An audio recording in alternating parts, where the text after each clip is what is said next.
Where there's a new geologic map of the Long Valley Caldera, Mammoth Mountain, and the Middle Fork Canyon of the San Joaquin River, including Devil's Postpile National Monument, and that recounts the geologic and volcanic history of the area east of the Sierra Nevada in far greater detail than any previously published report. This according to a press release that also notes geophysical unrest beneath the Mammoth Mountain volcano and in adjacent parts of the Sierra Nevada and Long Valley Caldera has generated, the press release says, concern among residents, stakeholders, and geoscientists since at least 1980, when the swarm of 4 magnitude 6 earthquakes shook the area.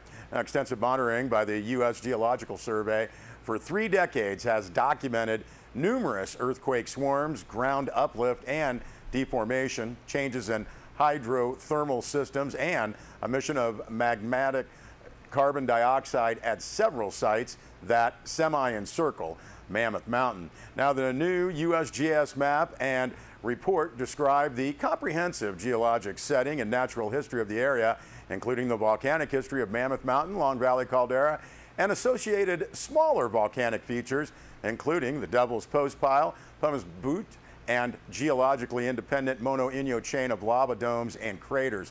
Also covered in the report, the press release notes, is an estimate of cooling time for formation of the iconic columns in Devil's Postpile, basalt flow, and the geologic history of glaciation and faulting that took place before, between, and after the many volcanic eruptions. Now, the newly released U.S. Geological Survey Professor Paper 1812 by Wes Hildreth and Judy Feuerstein, Eruptive History of Mammoth Mountain and its mafic periphery, is available online, and we will note that the full press release is posted on our website, sierrawave.net. Well, Deb Murphy filed 2 stories for Sierra Wave Media, including the California Department of Water Resources rejected a multi-agency request for a basin boundary modification that would separate the Tri-Valley, that's Hamel Valley, Chalfont, and Benton water basin from the Owens Valley Basin. Now, in addition, the DWR identified Fish Slough as a sub-basin, the majority of which lies in the Tri-Valley area. Only dedicated water watchers and a handful of farmers off Highway 6 fully understand what that means. Deb Murphy writes, briefly, the Sustainable Groundwater Management Act required all medium and high priority water basins to form groundwater sustainability agencies, which would then develop groundwater sustainability plans, in essence to avoid the mess that exists in the Central Valley. Now, the Owens Valley Basin, on land owned by the Los Angeles Department of Water and Power, was deemed an adjudicated basin, courtesy of the long-term water agreement, which hypothetically safeguards groundwater as well as requiring mitigation for negative impacts on the environment from overpumping. Now, the Tri-Valley Groundwater Management District, Inyo and Mono counties supported the boundary realignment that coincided with the county line. Inyo was the lead agency on the request. The hope of Tri-Valley, an all-volunteer agency with no budget, was the separate basin would be identified as low priority, requiring neither a GSA nor a GSP. Now, as one of the handful of alfalfa growers in the Tri-Valley area, District Board member Dave Doonan isn't too happy with the decision.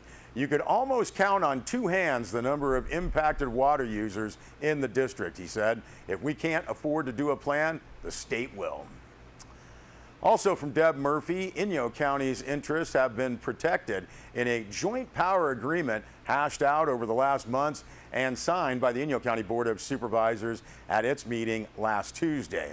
Now, the agreement is step 1 in the lengthy process of developing a groundwater sustainability plan required by the Sustainable Groundwater Management Act. Now, this is for the overdrafted Indian Wells Valley water basin. Also, the Community Project Sponsorship Grant Program for 9 years. The county has divided up a $95,000 to $130,000 pie to support projects that enhance visitation or otherwise provide cultural or recreational enhancement to area residents. The program replaced block grants to then 5 chambers of commerce. Now, the Inyo County Board of Supervisors listened to panel recommendations on grant awards last January and decided they needed a workshop on how decisions were made and money allotted. Now, that happened last Tuesday with some potentially major changes in the process, but not necessarily in the actual awards. Inyo County Chief Administrative Officer Kevin Caruncio opened the workshop with the CPSP backstory and some suggestions. Now, after nearly 2 hours of discussion, the board directed staff to incorporate recommendations and bring a draft back to the board. Now, the full stories written by Deb Murphy are posted on our website, sierrawave.net. Well, community blood drives are taking place this week in Bishop and Mammoth Lakes. In Bishop, it's the community blood drive tomorrow, Tuesday, July 19th, noon to 6 p.m., and then again on Wednesday, 8 a.m. until 2 p.m. This will be taking place at the Elks Lodge, East Line Street in Bishop. And as you can see, the 10th annual Driving for Donors.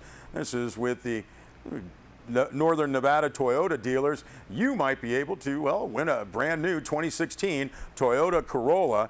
Now, if you would like to get some more information, make an appointment. Call 760-920-3281 or go on to the website bloodhero.com and use the sponsor code BISHOP.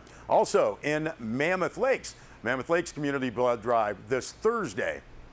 That'll be taking place at Fire Station 1 Main Street from 9 a.m. until 3 p.m. And again, each donor will be entered into that raffle to win that new 2016 Toyota Corolla. Now, to enter the raffle, make an appointment, call United Blood Services 800-696-4484, or you can go online, bloodhero.com, and for Mammoth, use the sponsor code SNOW. Well, coming up this Friday and Saturday, going to be a great time for a great cause. It's the Eastern Sierra Music Festival taking place at the Tri-County Fairgrounds in Bishop. Eastern Sierra Music Festival featuring country legends Dwight Yoakam and Larry Gatlin and the Gatlin Brothers, plus rising stars Brooke Eden and Old Southern Moonshine Revival.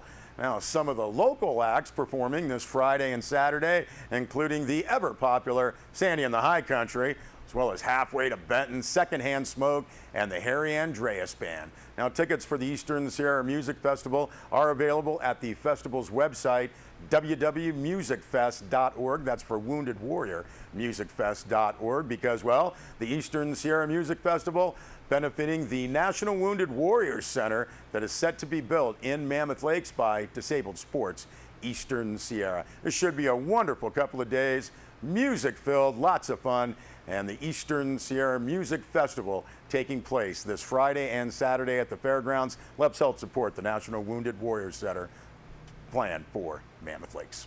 We'll be back with more news.